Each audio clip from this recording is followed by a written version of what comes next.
Welcome to the Sloppy Horror Podcast. I'm your host and your scary movie companion, Christian Ramey. I'm back for another week clapping them cheeks as the best producer in the whole wide world, Mr. Ozark Mark. Mr. Mark, how you doing today? Hello. How are you? How are you? Have you been all right? Where have you been? I'm over here now. Hello, everybody. Welcome back to the Sloppy Horror Podcast. Yeah, we're back. Yeah, we got a big episode today for you guys. There's a lot of horror news that popped off. We felt like the world's been closed off, and Hollywood's finally been greenlighting stuff. The door's open. Floodgates are open, I should say. And we got some big news this week we'd love to talk about. So we got Rob Zombie's Munsters. We've got a big announcement about another Stephen King movie coming out. Okay, that son of a bitch, he's got so many movies. I mean, which well-deserved. I love Stephen King, but holy hell, if you really think about it. And then at the end, we're going to give you our rating on The Conjuring 3, The Devil Made Me Do It. Okay, The devil made me do it. Yeah, so we got a lot to talk about this episode. I'm really excited. You know, what's crazy is I don't know what part of the world you guys are from, but we live in Cincinnati currently, and it's a lot of fun. It's a lot of fun to be here, but we have been attacked by insects. We have the cicadas, and there are millions of these things, and they are everywhere. And it's not metaphorically millions either. No, literal. It's probably a legit I think it's accurate count of how many of these goddamn bugs are in this area right now. Like, dude, I wouldn't be surprised if it was billion. Like, and I am aware how large of a number that is. Like, there are so many, and there's a lot of wooded areas, but I'm not afraid of these things. But I mean, these things are everywhere. I mean, they roar when you're outside. Yeah, I remember them 17 years ago. They were a lot more fun as when you're a kid. But now that you're an adult and they actually get in your way of anything that you're doing, like your windshield is covered in bugs, it's like BBs hitting your windshield. They're so hard to come off. I mean their guts, their juice, whatever these things are made of, which goo sticks. It's cicada goo. The goo. Yeah, but they're everywhere. So if you're not in an area that has them right now, fuck you, because these suck. But be happy that you don't got them. Yep. And, they're good fishing bait, though, aren't they, Mark? I love to fish. They are. Me, my father, and my wife went fishing about a couple weeks ago with these cicadas when they were first out. Oh, hell yeah. When they first came about. So, I mean, they're literally everywhere. You just reach behind you, pick off a tree, and then put it on the hook. 3 seconds later, you got a fish. We caught at least... We stopped counting after 2 hours, and I guarantee you it was more than 50 fish. It's ridiculous. Wow, good for you, man. I love to fish. It was a fun time. So. Yeah, Mark. So, I want to talk to you about the announcement of Robert Zombie and his Munsters announcement. Okay, so. Please do. So we are talking about Rob Zombie here. Now, here Who? It's Robert Zombie, you know him.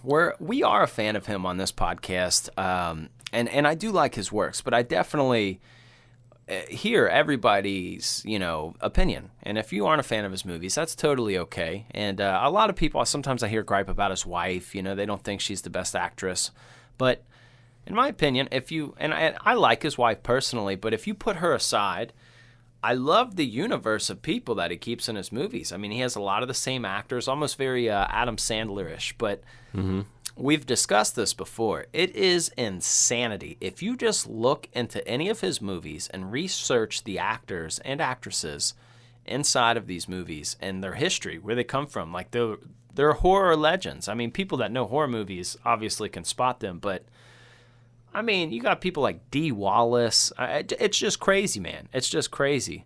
R.I.P. Sid Haig, obviously. He's no longer with us, but I think he does a great job at casting. Now, I don't know if it's... I was born in Kentucky. We live at like the tri-state of... We live at the tri-state of like Kentucky, Indiana, and Ohio. So that being said, there's something... I mean, I'm not hillbilly by any means, but I do, for some reason, I just like that raw, gritty fucking... his films remind me of like old 70s horror flicks where they kind of cross that line, and they just kind of don't look perfect. They just kind of look like some shit like you're not supposed to watch. And that's what makes them great, though.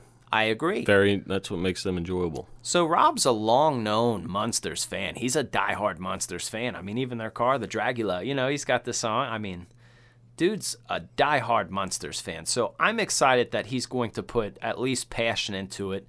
And this is going to be done through Universal Studios, the same people that he made House of a Thousand Corpses. So the marriage has been reunited between the two. And to be honest, I've heard Rob in many interviews talk about, like, man, I didn't know what I had when I was that young because I had just, like, an unlimited budget. He was like, obviously, I like the freedom to do, like, I'm paraphrasing, obviously, but he said he liked to have the freedom to do what he does now because he doesn't have any, like, execs telling him what to do. Yep. You know what I mean? And he was in bed with Miramax or / Dimension, whatever you want to call it, with the Halloween movies, but Rob has not been the guy to stick with studios all the time. So the fact that he's coming back to Universal, I think it's going to be great because I think he's more educated. I think he's older, and he's friends with some of the original cast members. He'll probably bring them back in there, throw them in. This is going to be great, man. I really hope it's going to be great because I love the Munsters. It's one of the greatest sitcoms. I'm talking sitcoms, not like TV shows, but I'm talking like sitcoms ever. It's in black and it's dated. It's in black and white. It was so far ago, but it was such a great show. I can watch it now and still laugh. This TV show was such a part of a lot of people's childhoods. Yeah, and who was that? Fred Gwynn, the guy that played Herman Munster. I mean, he was great. I mean, I love that guy. And the balls on this man for taking this on because you got a lot of pressure on you to. I know it's a sitcom, but you're making a movie out of it on something as iconic as this. Like I wish him the best of luck because people are really diehard fans and love the Munsters so much. So if he fucks it up, which I don't think he's going to. Nah, I don't think he's going to. But if you were, these people would be super pissed, and it might end his career if he makes something horrible. Which after what you just telling me, he seems passionate about the Munsters. He's gacked in the studio. He's friends with the original people. He knows the fuck what he is doing. I think you stated something perfectly, Ozark, in the fact that, when somebody's a fan of something, hey, they're going to put 110% into it. But this dude's, a straight fan of horror in general. You remember his first band, White Zombie. Mm-hmm. All of his shit has horror themes. He had songs in Bride of Chucky. Dude is horror themed to the core. He solely makes horror movies. Mm-hmm. But to have the balls, as you were mentioning, to take something on like Halloween, dude, certain people, don't matter how well you do it, there's so many fanatics, Michael Myers fanatics, and it's there's purists. There's people who only like the original. There's people who like, all of them. There's people who, it's very strange. It's very strange. That franchise seems to fight a lot, but he took the balls to do that. So, like him or love him, I'm very interested to see what's going on. And even if you're not a fan of Rob Zombie, you might want to be a fan of Universal. I mean, think about who you're talking about here. I mean, they kind of started horror off with all the Universal monsters. They've made a lot of great pictures, but there's a lot of funding behind that. So, a lot of times people get to have to cut ends off of their movies or their ideas because they can't afford it or they don't have the time to do it. I don't think that's going to be as much of an issue now. So, no. Fuck yeah, man. Fuck yeah. Let me ask you this. Now, I know what your answer is going to be to this, but this thought crossed my mind is, being that's the movie, is he going to stick to the comedy sitcom style, or is he going to put a horror twist on it, which I don't think he will. I don't know if I read this or not. I don't know. I would assume this would be rated R. Really? Yeah, I don't know. I mean, I don't know. Maybe PG-13, but Rob just talks profane, not all the time, but the way he writes his scripts, I should say. Mm-hmm. He's I love the way that he makes his characters talk. Yeah, that's why I'm so curious, because I don't know. Do you remember the grandpa in House of a Thousand Corpses? Yes. I think Grandpa Munster's very much going to have that energy. You know what I mean? Just like, I think it's going to be that kind of. I think Richard Brake will be a part of it, which I like him. He was in 3 from Hell. He was Doomhead or whoever the fuck his name was in 31, the crazy dude. Yeah. And he was in Halloween too. You remember he broke his teeth? I think that was Richard Brake. He's a fuck. Cow! He bust. He said, what's the difference between jam and jelly? He said, you can't jelly your cock up a dead girl's ass. That kind of humor, like, and that's what I mean. Like, I'm just kind of a Shock fan. I always have been. I know, but then I think if he does it that way, he's going to piss off a lot of the people that love the original Munsters, because the original Munsters weren't like that. I saw what I mean? I saw a meme where it had like Rob Zombie's Munsters, and it had each Munsters character, and it had his wife's head on each of them. I thought that was funny. And she'll for sure probably be Lily, but I'm okay with that because to be honest with you, a lot of people are like, she only got her thing because it was sexual and like House of a Thousand Corpses and like whatever, and it's like, so. So? I thought she did well as Michael Myers' mom's. Michael Myers' mom's. I don't think she's that. I don't think she's that bad of an actor. She doesn't bother me at all. No. And she plays that trashy role well, and I think she plays the crazy chick well. I thought she played Baby Firefly very well. Yeah. I had no complaints with that. 3 from Hell I thought was the weirdest performance, but she's older, so the character's older. But it redeemed itself at moments. I thought like the court case was weird in that movie, but you know, I digress. I'm excited for all of it. He knows the son bitch knows how to cast. There's gonna be a lot of money behind it. It's gonna be the best thing we've seen in the world. I don't know, maybe not. But I am always there to see his flicks, and I don't know, man. It's cool shit. Do you think he'll shoot it in black and white? That's a good question. If I was a fan of it, I probably would. Yeah, man. I'd be cool with that. I watch black and white films all the time. I know. And I'll save you on the budget, too. So we do a bunch of cool shit. Oh, you don't got to do color correcting. You don't, as long as you don't have to worry about colors on your costumes, fucking up the camera, you just shoot in black and white. Yeah, and I don't know. I really want to know from like some of his critics. I'm like, is it like movie aside? You just don't like you just don't like any of them, like his music, his movies, or whatever. Because as a horror fan, I was just in that perfect wheelhouse. I mean, we were teenagers when his shit came out, so it's not like I've got a Rob Zombie tattoo on me or anything. But I definitely fucked with his music. But like his energy, he's a smart dude. He's not dumb. And there's lots of tales on that tour where Marilyn Manson and him just went out not too long ago, where Marilyn was too fucked up and like Rob would just fill in his spot for him and just like fucking, you know what I mean? He's a stand-up dude. He's been with the same chick for all this time. I like that, man. That's cool, man. So kudos to him. I really want to hear people's complaints, though. I really want to know what their complaints are. Well, it's going to be very interesting. I'm excited for it. We got to wait a while, but still, that's some pretty big, exciting news, and it's refreshing to get some of that because we haven't had some in such a long time. Yeah. So, I guess that we can segue right into the second. Oh, we're over here now. The second topic. Okay. On this program. Can you imagine, Ozark Mark, if you did cocaine heavy for like 15 years and just wrote stories, right? Just wrote a fuckload of stories. Yeah. All right? And they got popular and famous. A lot of them.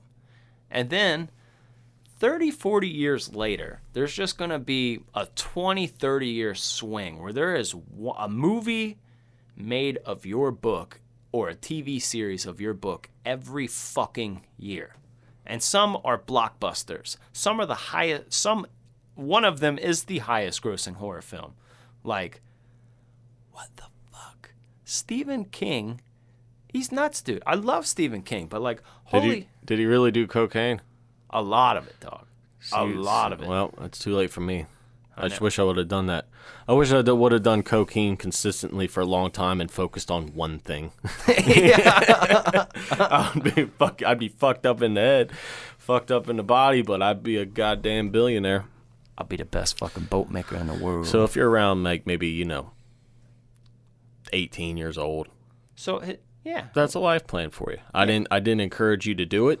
No. At all. No, but I do not discourage you, from following from your dreams. Yeah, that's right. Of burning nostrils and billions of dollars. So he sobered up. He's alive. Some people disagree with him politically, but who cares about all that shit? This man is a fucking a cow with many udders coming off of his little belly, just feeding the horror world. Like, you like my stars? Suck them up. And that's what he's been doing for years. And I've been right there, like, just nosing my way in, just sitting there with my mouth open, like, yep. Yeah, man.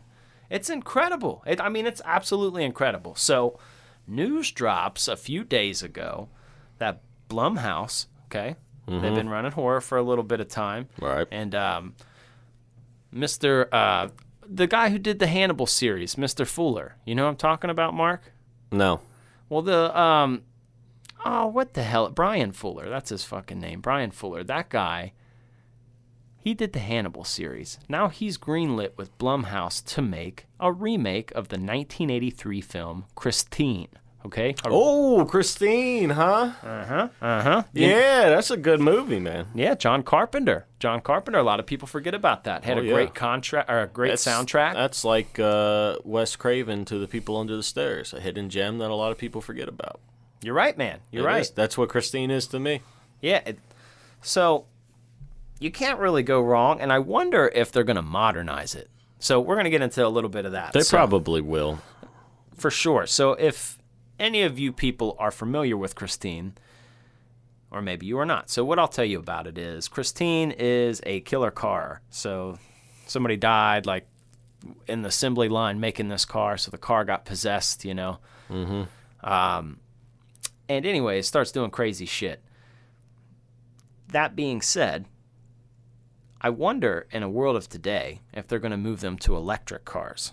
If it's going to be... no, come on, don't do that. Yeah, I wonder if it's going to be software like, Tesla, like, hello, I am your fucking car. I am going to lock you in here and fucking kill you. So, I don't know if it's going to be like that. I hope they don't. I really liked the radio songs. When it would come on. The beautiful, I think that was like a 50-something Plymouth. I don't remember, maybe a 57 or something. Beautiful car. Oh, it's gorgeous, dude. And I love the old classic. And then, you got like Bad to the Bone and shit, like in the soundtrack. Like, and it's the old school, like 50s Detroit. It's where it starts off, and they're building the car. I like that. American muscle. It's not a muscle car per se, but I like that old American. If they were to do it, I would like... If they were to modernize it a little bit, maybe do an old muscle car. That would be pretty cool. But, yeah, I hope they don't modernize it to the point. Like, I'm fine with them, like, making it, like, current, just not too current in technology. Like I don't want it to be like the Knight Rider fucking car. Like they did the new Chucky, where it's like... I think it would be dope if you make it in the same time period it originally was. Yeah, I do too. I mean, and that's not a wrong possibility because there's a lot of retro timepieces that come out now. Yeah. Even with like the Conjuring series and whatnot. So, I don't know. It's Blumhouse. They've got some money behind them too. I'm not saying I'm their largest fan, but they do know their shit with horror, and I got to tip my hat to that. So, I'm excited for that project too. Yeah. But holy hell, Stephen King. Like, what are you doing, bro? Like, what is he, like... What are you buying now? I mean, maybe nothing, but it's like, I mean, you live up in Maine. There's not a whole lot of shit to do up there. So what are you going way up there, huh? In Maine. Honey, I think I'll buy some extra crabs tonight. You're like, what are you buying? I know. What do you do in Maine? Apparently from his stories die, but I don't know if that's always the case. All right.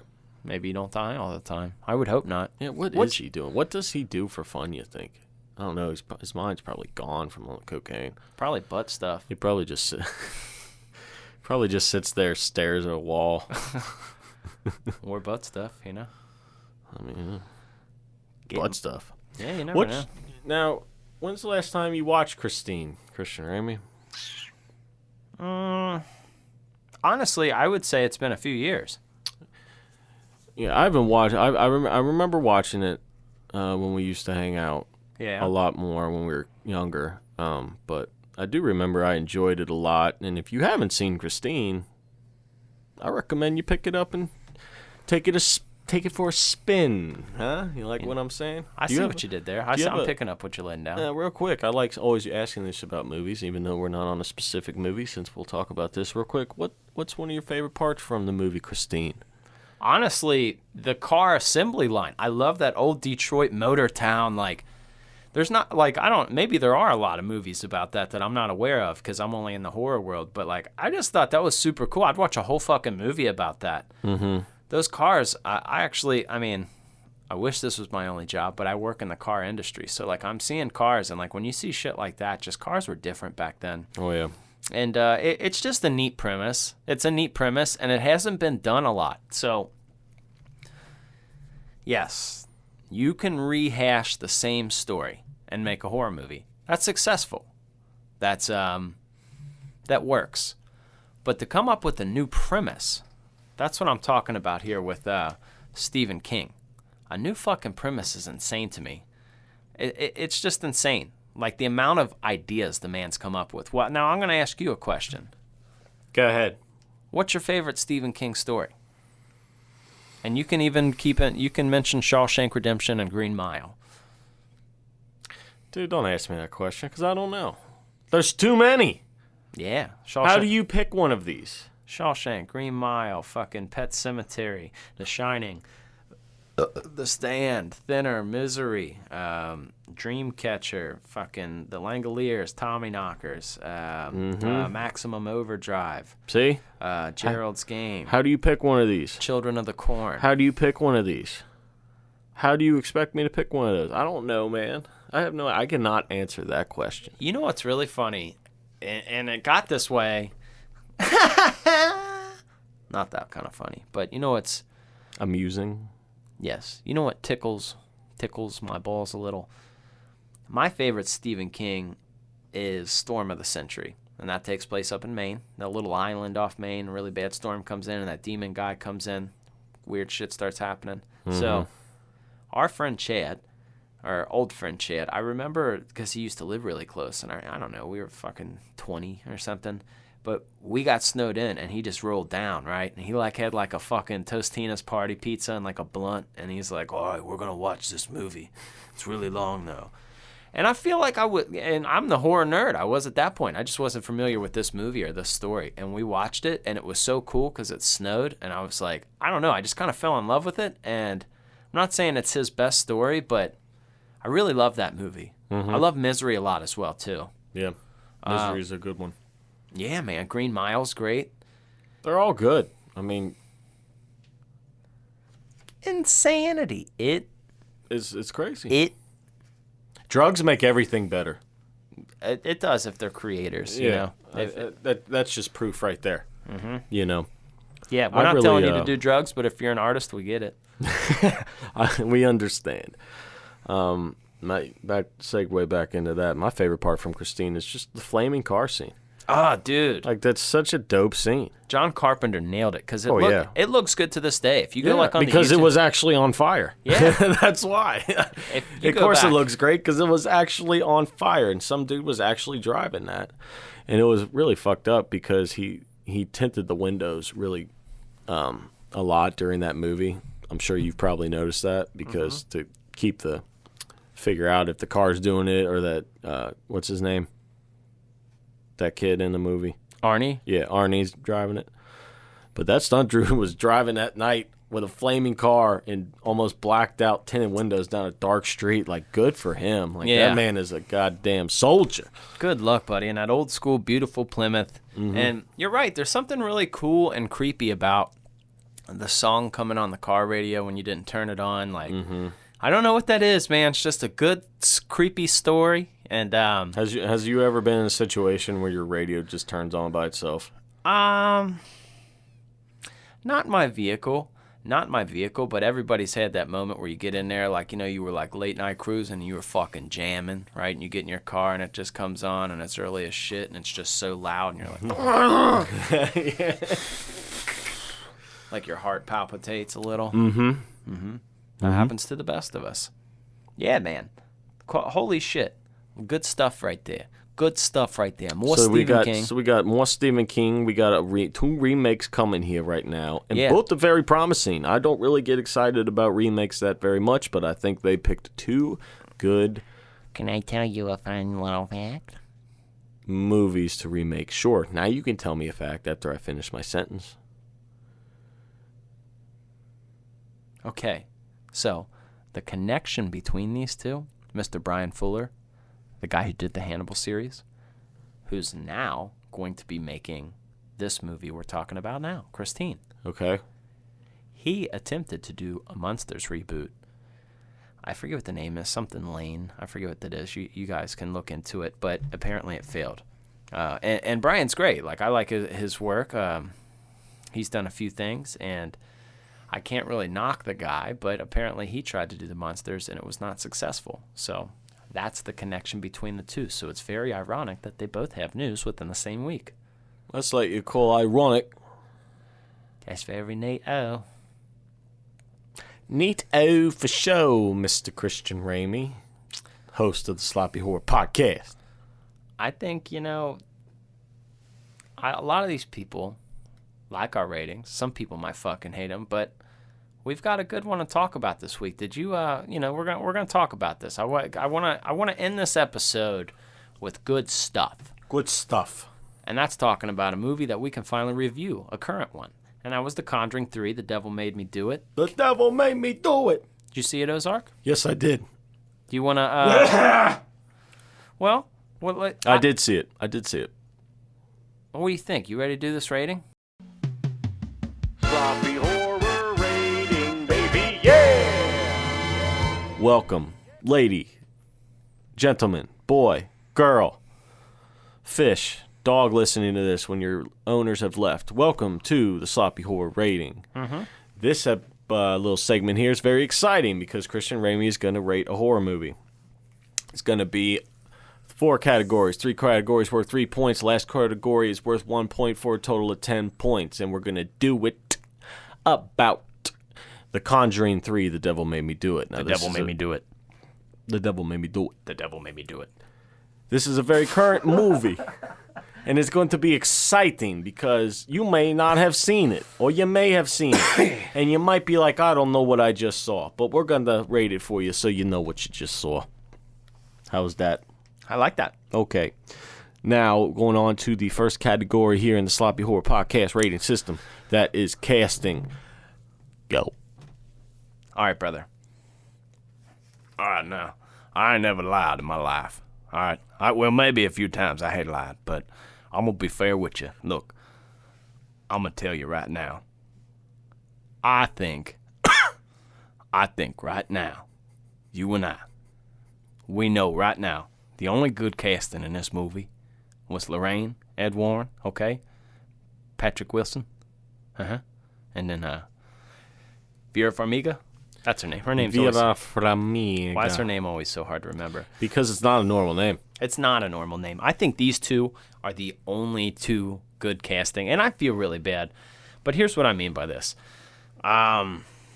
These actors and actresses in this movie would be great for a different kind of movie. And I just don't identify with the characters as much. I know that was a sweet young actor boy who played that little boy who got possessed. Not a large fan of that little boy. You ever just see a kid in a movie and dislike him? Sure. Stephen King's Shining. I see kids in public that I dislike, and I've never met this kid in my life. Mm-hmm. You call me a horrible person, but you all do it too. Yeah, so sorry. I just did not like this character. They dressed this small child like Jeffrey Dahmer, so it didn't help. He had these horrible, like, grandpa glasses. It was just not good, dude. Like, them old Bill Gates glasses. Like, not good, bro. So. Nerd. Right. And the other older gentleman who gets possessed, very much model. Like, I don't know. I just did not identify with it. But here's how I'm going to talk about this real quick, Ozark Mark. horror movies are like pizza. Okay? You mean a pie? Pizza pie. We got a pie here. Okay, let's say Mark's had 6 beers. Okay? 6 beers, and you're getting a little hungry. Okay? A little. Right, and you want some pizza. Pizza. It doesn't really matter what make it is, if it's No. Domino's or Pizza Hut or your local spot or whatever. I mean, I don't obviously, care if it's Totino's Frozen. I don't care if it's the Red Baron. Pizza's pizza, man. There's Yeah. really no like kind of bad pizza. Even if it's bad, it's not bad. It's still edible. It's weird. I don't remember the last time that I disliked any pizza. Right. So that's kind of my take on horror movies. And this, it just kind of does the job when needed. I felt that way. It feels lopsided in this movie. When I see Ed and Lorraine, you know, it seems like they know what the fuck they're doing. They look like they've been together for, you know, a bunch of movies. And these other people look new, aspiring actors and actresses. And it's just not for me. So I'm going to be real honest with you. I'm giving this son of a bitch a 1 out of 3. And 1 out of 3 for casting, you say. Yep. Okay. I kind of get where you're going with that. I really only liked Ed and Lorraine as their actors in this movie really as well. I didn't think any of the other characters really stood out to me. The old lady, though, very creepy. Yes. They did a good job of making her look very creepy. And I'm just going to act as if maybe this is your first episode with us. But with casting, I really do want to frame it as, it doesn't matter if you have fucking Brad Pitt, you know, Al Pacino, whoever the fuck you want in this position, and Leonardo DiCaprio.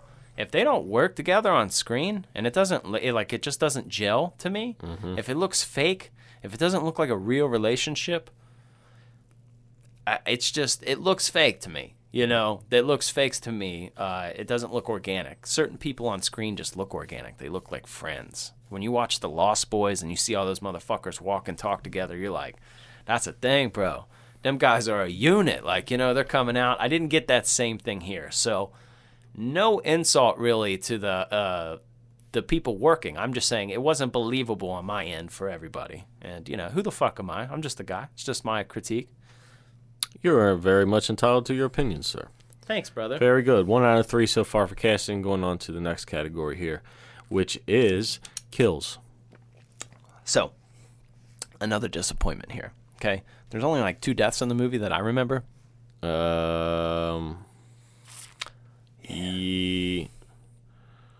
Yes, there are only 2 deaths. The dad. There's 3. There's 3. There's the dad, the witch hold on. bitch, and the Yeah, we're gonna guy. say spoilers ahead before They Mark. look. My bad. Okay, but you know that we spoil movies. We can't help ourselves. So I mean, it's on HBO Max. Fucking watch the damn thing. Yes. But yeah, we spoil movies. We'll put. You know what, Mark? We'll give the people a little Conjuring 3 rating with spoilers. We'll let people know before they click, so we're not complete dicks. Sure. All right, we'll do that. That's fine. Yeah, because I was about to do it too, and I was like, damn, because It's hard not to. I have to talk about it. Well, usually we're discussing old films, Mark. Well, sure. Like, we're talking 30, 40-year-old films. This just came out a week ago, Yeah. so that's usually not the case with what we're doing. Well, that's okay. Fuck you, COVID. That's fine. Okay, so there are 3 deaths, though. It's that the dude that they're living with, right? He gets stabbed to death. That starts the whole thing. Mm-hmm. The witch bitch at the end. She gone. The dad. Oh, there's the one lesbian lady, too. She jumped off a cliff. Oh, yeah. Or something. Yeah, you're right. You're right. You know, now let me ask you this real quick. I've noticed this. Now, I don't have a problem with girls loving girls, dudes loving dudes. I don't have a problem with people being in homosexual relationships. It does not bug me one bit. What you do and what you want to love, I don't care. Not against it. Mm-hmm. But I feel like they're forcing. Oh, they were leaning for Pride Month? Yeah, they're just, I mean, every movie now, every TV show, there is a gay couple or homosexual couple, which I don't care. Mm-hmm. It just feels like they're forcing it to the point. It does. I wish. Well, here's the thing, too. If it looks natural on the screen, fuck yeah, buddy. But when you like, oh, we gotta have. It's like back in the day when you have an all black movie and you gotta put one white guy in there. Yep. You know what I mean? Which they actually really had to do. Yeah, and I think that's weird too. But I don't think they. always represent accurately, because it's like there's a whole variety of people besides models, you know. And I feel like maybe heterosexual relationships, they're like, you'll see people that like are more normal, like I mean, you know what I'm saying, like that look more like traditional Americans than like, you know, fucking models. Yeah. Whereas like or like homosexual couples, it's always like some like edgy, like fucking thin athlete models, and you're like, no, I don't want that. Where's the chubby guys at? Where's the I want the whole spectrum. Give me the whole spectrum of people that I know in my life. Yeah. I feel like people should be fairly represented. You know, I'm totally cool with it, but I agree with you. Sometimes I feel like they lean into it. I feel like that with a lot of things. It sometimes, and it just depends. Certain franchises and certain things very much are cash cows, and they have a cow, and they don't want to kill that cow by taking a stand, you know. Yeah. They won't fucking keep it real and say, like, man, we're leaning into this. Like, you know, even gay people are like, dude, every fucking company is like rainbow now. It's like, all right, cool. Like, you know, like, nobody fucking like, they're happy with the result of, like, they're cool with Pride Month, but they don't. Look, here's rainbow ice cream. It's $3 more. That's not fucking. That's not cool, man. Like, anyway, back onto it. So we're talking about the kills of the Conjuring 3, The Devil Made Me Do It. So we've established now that there are 4 kills. Yeah, that and shows a suicide, which don't count. Overdone on the CGI, in my opinion. Not my style. Kills very quick. That like spider walk, boom, they're dead. Yeah. Not my favorite. It's just not my favorite style kills. It just really was not. There weren't anything special. They were just deaths. I liked the throat slit. You know, that was probably my favorite. That was probably the most gritty. It was unexpected. Mm-hmm. Like, I mean, dude pulls out a gun and, like, you know, hey, like he's ready to protect himself, but, you know, he's going to die. But she just goes, like, real quick on some fucking supernatural shit. Mm-hmm. Unexpectedly. Yeah. So that was probably a cool one, but, you know, still, nothing special. It's a throat slit. How many times have you seen a throat slit? I've seen throat slits a lot. Mm-hmm. Just a bunch of times. I'm going to be honest with you, Ozark Mark. This is going to be a 1 out of 3 for me as well. 1 out of 3. So that gives us 2 out of 6 here on the Sloppy Horror Podcast rating. Going on right now to the 3rd category for 3 points, which is fear. Okay. Is this scary movie a scary movie? Look. Basically is what that means. This is like even the same thing with the pizza thing. It's just like same old cheap, like, you know, when you go to like a different city and then there's just like Ernie's Pizza. So somebody's name, like Bill's Pizza. Mm-hmm. And you're just like, yep, that's where we'll eat. That's where the Google says. And it's just like pizza. It's just normal pizza. When we go on vacation, there's this place in a strip mall. It's called Original Pizza. Original Pizza. It's perfect. So Original Pizza. I'm going to be really honest with you. Go ahead. The fear, not a whole lot there for me. I mean, they unashamedly just stick to the same tropes. And like a lot of times I'm okay with it, but the milk is running a little sour on this cow, and I'm happy for what they've done. I mean, that's really cool because I encourage other companies and other production companies, directors, and actors to be encouraged to be like, because after the Marvel thing, everything has to stick together. Like, everything has to coincide. Everything has to go. So you want to see that with more things. I like that. Mm-hmm. I like independent movies that can kind of tie in together if you're familiar with the older ones, but they can stand alone just fine. Mm-hmm. Totally cool with that. But unashamedly, like, you know, she's like down under in the cellar, and she's like, it's just a rat. And you're just like, all right. You know, you're like, every time there's like a quiet moment and a pan out and they give you like, they don't expose everything with the angle or the shot. Yeah, you just know a pop scare's coming. Yeah. And once you know the formula, you're like, okay, I understand what's happening. Here's the fake pop scare, and then the real one's going to come. And then it's just kind of a, and I don't mean to insult them because I don't think they're going for gourmet pizza. You know, teenagers want pizza. And they, like, when they go out and take their girlfriend out or boyfriend out, they want to go eat fucking pizza. That's what they want, and that's what this is. but it's nothing fancy, man. This is $2 a slice. Fun for the night. Not great for you. Nothing that's going to sit with you well.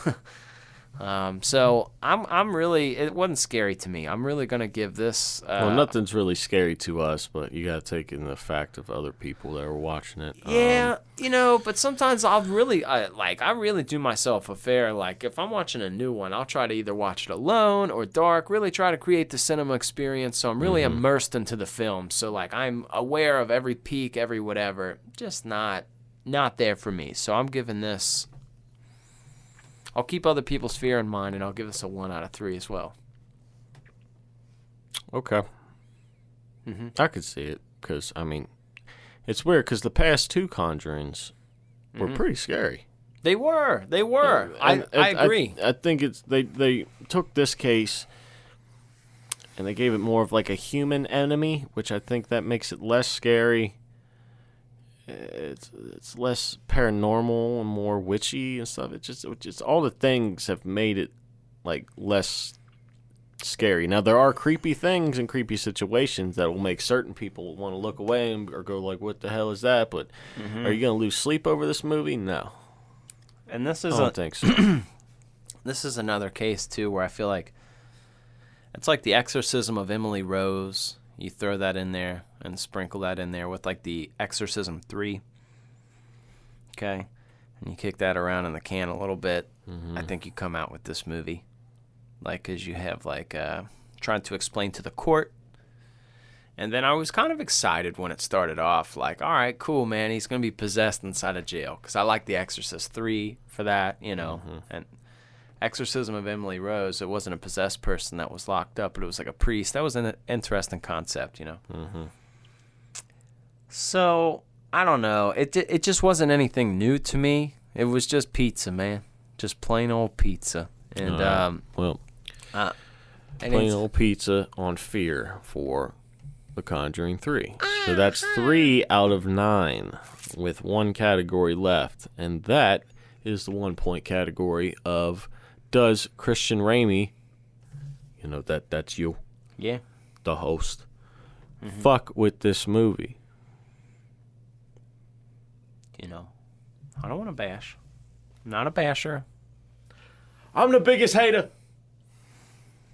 I don't fuck with this movie. I don't. It's not what I would recommend for you to watch. There are there are hundreds of other films I would recommend to you before this one, but that doesn't discourage you from seeing it. If you just want some late night craving, you just want something to watch, something spooky. If you're maybe not a everyday horror goer or a horror enthusiast, maybe you will like this movie and it'll do the trick. But for my diehards out there, for my horror nerds, might not be for you. Yeah.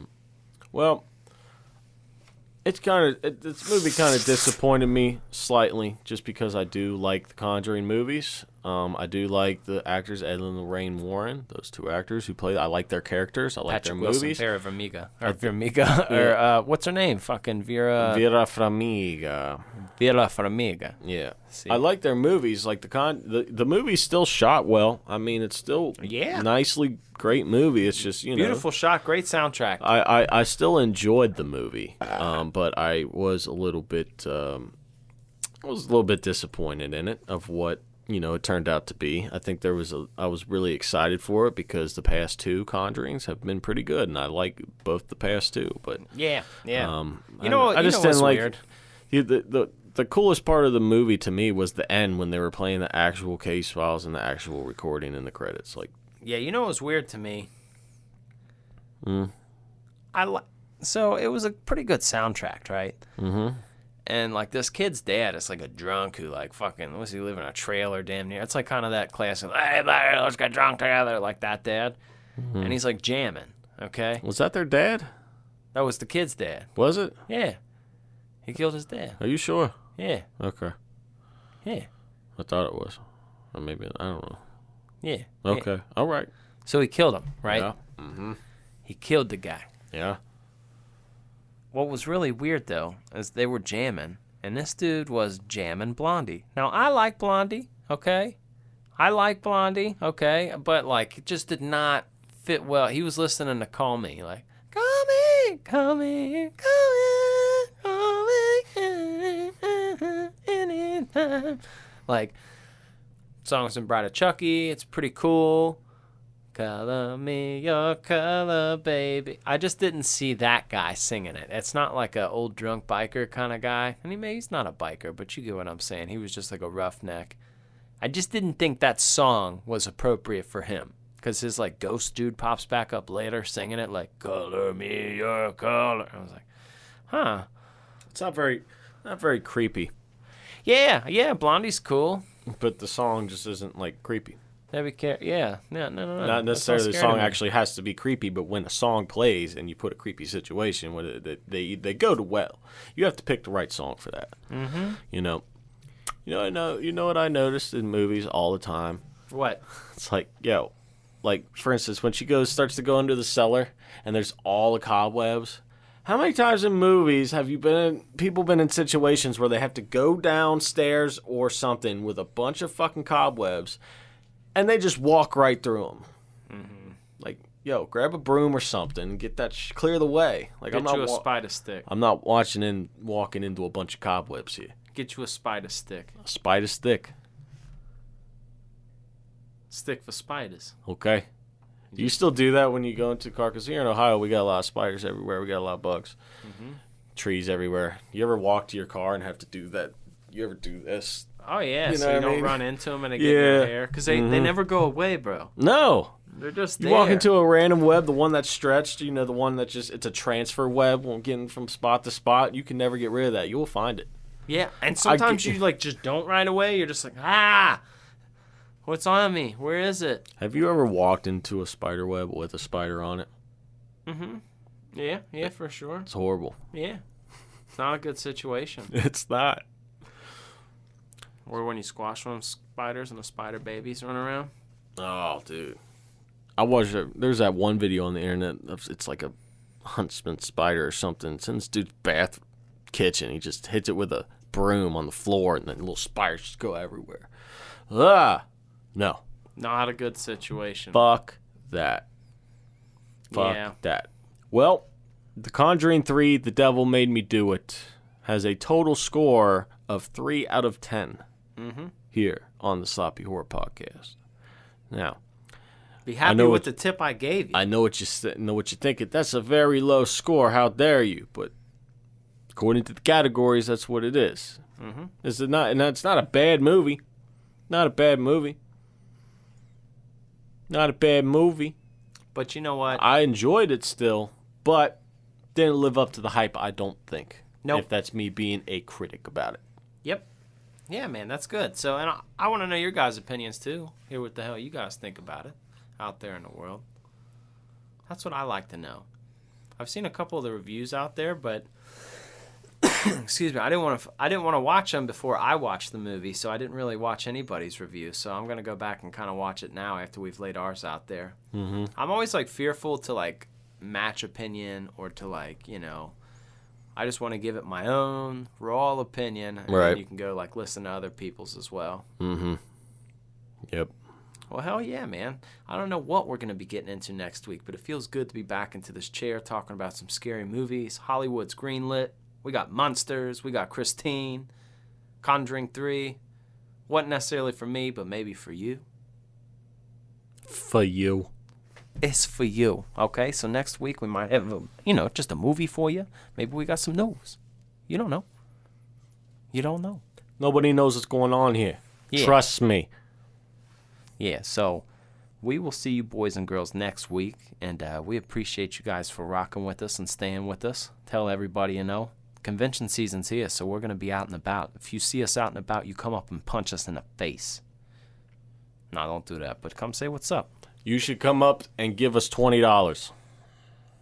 I'm cool with that, too. We'll give you something in exchange. No, you just give me $20. For blowjobs. No.